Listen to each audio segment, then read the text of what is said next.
Good morning, it's Maya. Thank you so much for deciding to join my online concert today. It starts at 1 o'clock Central European time. I'm very excited to play for you guys. Okay, I cannot believe that you guys from all around the world have decided to join my concert, and I'm super overwhelmed. This video is going to be the English version of the explanations I'm going to make in Japanese in this concert. This online concert series I have been doing since last August every single month. I'm going to continue doing definitely until next August. So please make sure you check out the next concert that is going to be in March too. So let's get right into the explanation. So today's concert is going to be consisted by the first movement of Schumann Piano Sonata in G minor, and then is the special program of the day. I am going to be comparing the second movement of this Schumann Piano Sonata and the second movement of Beethoven's Waldstein Sonata. I played the whole Waldstein Sonata in my online concert in January. I hope you remember that.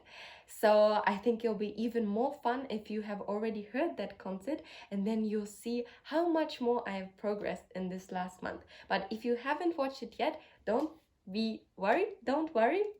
I'm going to play both of the second movements and make a back-to-back comparison. Then at the end, I'll be playing Sol de Vienne by Franz Liszt. So, the next part of this video is going to be the English version of the comparison of Schumann and Beethoven's second movements.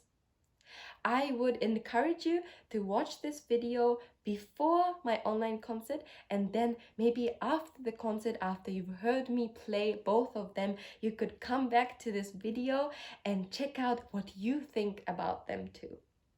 So, I'm gonna start the explanation of these two second movements from now. So, as you all probably know, Beethoven and Schumann are both German composers, but Beethoven falls into the classical era within classical music, and Schumann in the Romantic era. But are these two eras so different? I don't think so, because Beethoven's late pieces also fall into the category of romantic music, and probably Beethoven was the one that initiated the transition from classical to romantic. So I would say these two are not that different if you really look into it. But of course, in terms of harmony and key signatures, there are quite a few differences, and I'm gonna compare that from here. So, before that, I would like to state that the Waldstein Sonata was composed around 1804 and Schumann's Piano Sonata in G minor around 1833. So there's only a 30-year gap between these two pieces. Also, the form itself are both piano sonata and piano sonata. And the reason why I decided to compare not the first and the first or the third and the third, but the second and the second is because I feel like the second movement of a piano sonata, especially one of these such popular and also well-known piano sonatas, such as Beethoven, first movement of Waldstein. I'm pretty sure everybody has heard that. And also the G minor sonata by Schumann is so famous. But are you able to immediately sing the second movement? I don't know. And this is because I think the first movement and the third movement, for example, are so famous and so solid and passionate that they overshine over the second movement. And this is another reason why I wanted to put the spotlight on the second movement of these very well-known pieces. And also because the second movement, I feel like somehow you really touch the soul and the human side of the composer. The Beethoven first movement of Waldstein, for example, and also I would say the Schumann's first movement too, are so passionate and in a way very manly. I don't want to be, I would not like to overly sexualize or decide on the personality of the piece, but in my head and in my imagination, I think that the first movement has a very Napoleon or heroic, very masculine energy to it. And the second movement, on the other hand, it is very interesting that it has a more female, feminine vibe to it. And I can explain that from the point of tonality too. So, the tonality of the second movement of Waldstein's sonata is F major. F major compared to the first movement, C major, is on the fourth step, C, D, E, F. So what is the fourth step called? You could say it's the subdominant, but actually we also call it the feminine step, the female step. And this is because it has a soft cadence back to the tonic, which is C major. So from the tonality point of view, it is very clear in Waldstein. So how about the Schumann Sonata? The first movement is in G minor. The second movement in C major. G, A, B, C. That is again 4 steps. As we already know, it is the subdominant and the female step. But you might think, well, it's in minor and then it goes to major. Well, actually, it is quite possible. Of course, it doesn't have such a clear connection like the Waldstein, that is, it is exactly the subdominant key, but the C minor is it's very difficult for me to explain this in English, but it is only the key that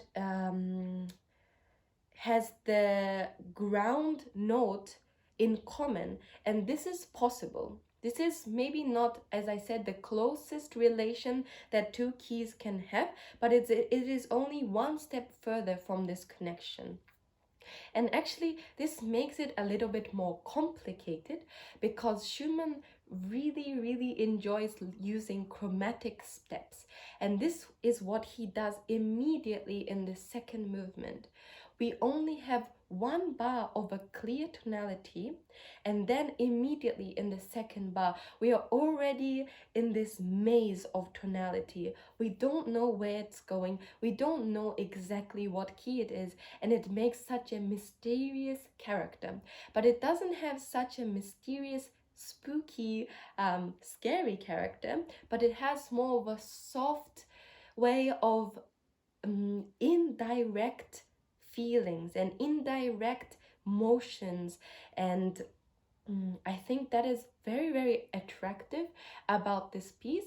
And I would like you to make a comparison between Schumann and Beethoven's keys and how the chord progression is. I hope you will be able to feel that when I play these two back to back, that you will feel how complex this Schumann second movement is. So I would like to go to the next main point of this comparison, which is the imagination in the head by Beethoven and Schumann. As we know, Beethoven composed a lot of symphonies. His 9th symphony or the 5th symphony are very popular, aren't they? I often hear that in the Salzburg Festspiel or in the Wiener Philharmonie or Berlin Philharmonie.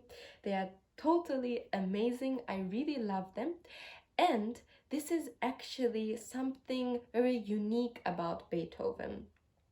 Beethoven's music is very much based on string quartets or orchestration. His composition on the piano can not only be expressive with the tone of the piano, but to imitate what would happen in an orchestra. I would also want to note here that it is very interesting because Beethoven and Schumann are both pianists. This means that, for example, let's let's make an example with me. If I would be composing a piece, what instrument would I compose it on? I would think I would use the piano because I am so familiar with it. I wouldn't have problems trying to figure out how it would sound. But if I would try to, for example, play it on a clarinet, I have never played a clarinet, and compose a piece, this would be terrible because I don't know how to use the instrument. So it would take so much time to actualize something I have composed.